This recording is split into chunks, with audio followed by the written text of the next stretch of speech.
আমাদের মহিউদ্দিন ভাই, আমাদের হাসান ভাই, আমাদের রেজাউল ভাইকে স্মরণ করে দু চারটে কথা আমি বলবো এবং সাথে সাথে তার পরিবারের লোকজনকে আমি সমবেদনাও জানাবো। মহিউদ্দিন ভাই, হাসান ভাই, রেজাউল ভাইকে যারা খুন করলো তারা কিন্তু আজকের দিনে দেখুন শান্তির ঘুম ঘুমোতে পারছে না।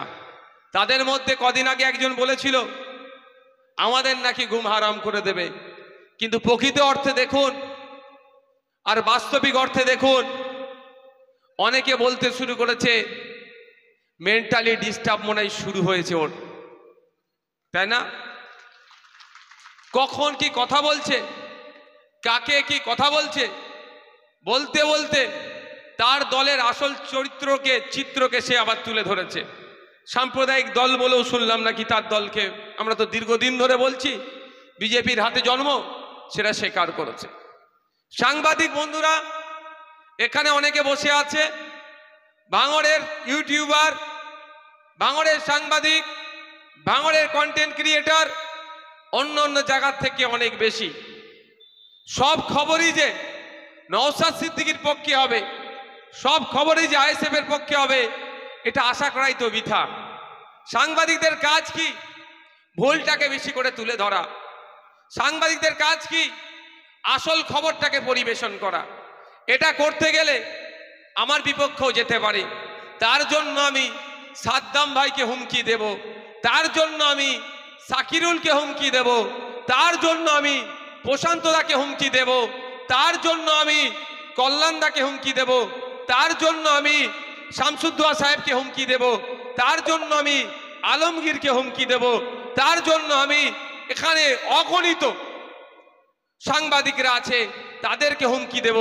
এটা গণতন্ত্রের পরিপন্থী নয় ভাই, আপনারাই বলুন। সব খবর আমার পক্ষে আসবে? আমার ভুলটা যদি কেউ তুলে ধরে, প্রশ্ন করতেই পারে আমাকে কোনো সাংবাদিক যে আপনি বিধানসভায় গিয়ে ভাঙড়ের জন্য কি কি বলেছেন সেটা বলুন।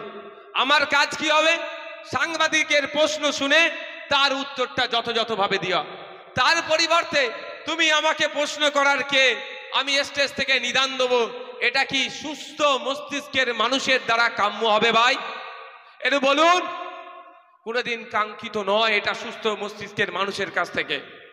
তারপরেও বলবো, আজকেও বলছি, আপনাদের জানিয়ে রাখি, যারা উত্তেজিত করছে তাদেরকে বলি সৎ সাহস থাকলে আপনি সাংবাদিকের গায়ে হাত তুলুন।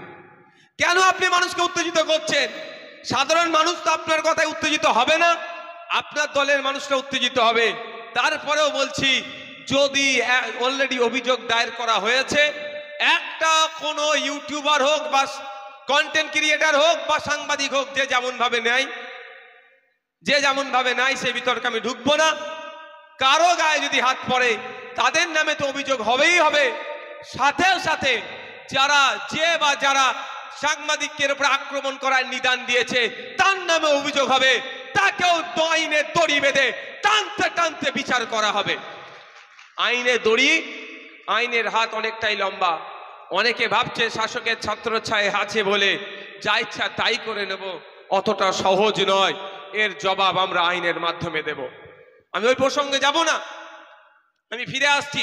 তারপরেও বলবো, এরা কতটা দেউলিয়া হয়ে গিয়েছে, কতটা দেউলিয়া হয়ে গিয়েছে, সেই জন্য এরা এই ধরনের মন্তব্য করছে। একটা ছোট্ট অনুষ্ঠান করে নিচ্ছি। হ্যাঁ, আমাদের আবাদী, আমাদের পঞ্চায়েতের সদস্য আবাদী, আমাদের মহিউদ্দিন মোল্লার পরিবারকে, মাকে, আমাদের তার পরিবারের থেকে যারা এসছে, দেওয়ার তো কিছু নাই, সুখ দুঃখে একসাথেই আছি, জিজ্ঞাসা করবেন। বিপদে আপদে একসাথেই আমরা আছি, ছিলাম, আছে, আগামী দিনেও থাকবো। তাই পরিবারকে আমরা আমাদের মঞ্চের পক্ষ থেকে একটু বরণ করে নেব। আমাদের যোদ্ধা ছিল মঈনুদ্দিন, হাসান, রেজাউল আমাদের দলের একনিষ্ঠ কর্মী ছিল। সে বর্তমানে আমাদের সাথে না থাকলেও সে মারা গেল, কিন্তু তার পরিবারকে আমরা পরিবার ছাড়া নয়, তার পরিবার আমাদের পরিবার হিসাবেই সব সময় আমাদের পার্টির পক্ষ থেকে আমরা বুকে আগলে রাখি। আজকে এসেছে, ন্যূনতম তাদেরকে আমাদের মঞ্চের পক্ষ থেকে সম্মানিত করছি। মহিউদ্দিন মোল্লা জিন্দাবাদ, হাসান মোল্লা জিন্দাবাদ, রেজাউল গাজী জিন্দাবাদ, জিন্দাবাদ মহিউদ্দিন জিন্দাবাদ মোল্লা জিন্দাবাদ, জিন্দাবাদ হাসান জিন্দাবাদ মোল্লা জিন্দাবাদ, জিন্দাবাদ রেজাউল গাজী জিন্দাবাদ। জিন্দাবাদ আমরা যে লড়াই লড়ছি, এই লড়াই লড়তে গিয়ে আমাদের মধ্য থেকে মহিউদ্দিন ভাই, হাসান ভাই, রেজাউল ভাই, তাদেরকে এই দুষ্কৃতীদের ছোড়া গুলিতে শহীদ হতে হয়েছে, মৃত্যুর কোলে ঢলে পড়তে হয়েছে। আমরা কিন্তু আইনি লড়াই আজও লড়ে যাচ্ছি। আমাদের আইনি লড়াইয়ে একজন জেল খেটেছে, অন্যতম একজন চক্রান্তকারী খুনি জেল খেটেছে, আর একজন জেলের বাইরে ঘুরছে। অপেক্ষা করুন, তারও সময় ঘনিয়ে আসছে, তাকেও আমরা জেলের ভাত খাওয়াবো।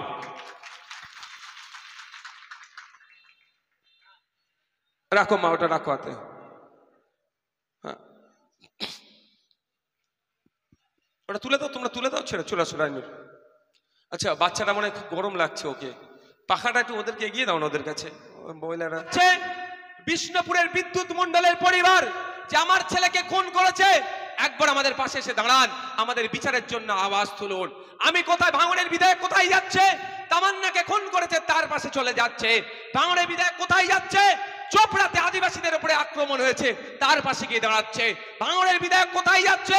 পুরুলিয়াতে দলিত আদিবাসীদের উপরে আক্রমণ হয়েছে, তাদের পাশে গিয়ে দাঁড়াচ্ছে। ভাঙনের বিধায়ক কোথায় যাচ্ছে? সে ইসলামপুরে ছুটে চলে যাচ্ছে।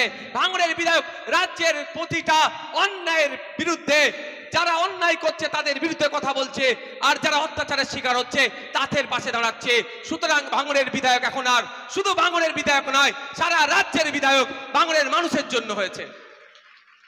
এ আমাদের যারা আছেন, পোলেরহাটের নেতৃত্বরা যারা আছে, এখানে বেউতার নেতৃত্ব আছে, বিভিন্ন অঞ্চলের নেতৃত্ব যারা আছে, ভগবানপুর থেকে শুরু করে জাগলগাছি আরো অঞ্চলে যারা নেতৃত্বরা আছে, সুরতের বিপক্ষে দিয়ে রাজনীতি করছে, এদের দম আছে, আর ওনার সেই সাহসটা নাই।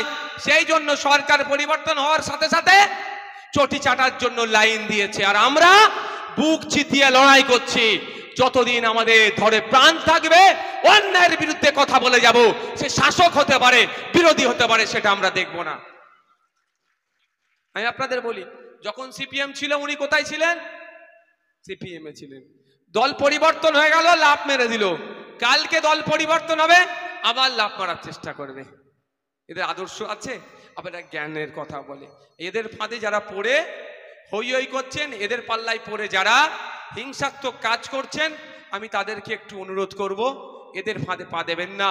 কারণ এরা নিজেদেরকে বাঁচার জন্য সব সেফ জোন করে রেখেছে, আর আপনাদেরকে এরা কি করবে? দেখে দেবে। একটা কথা খুব চর্চা হয়, কথাটা হচ্ছে এটা, আমার সাথে পেরে উঠতে পারছে?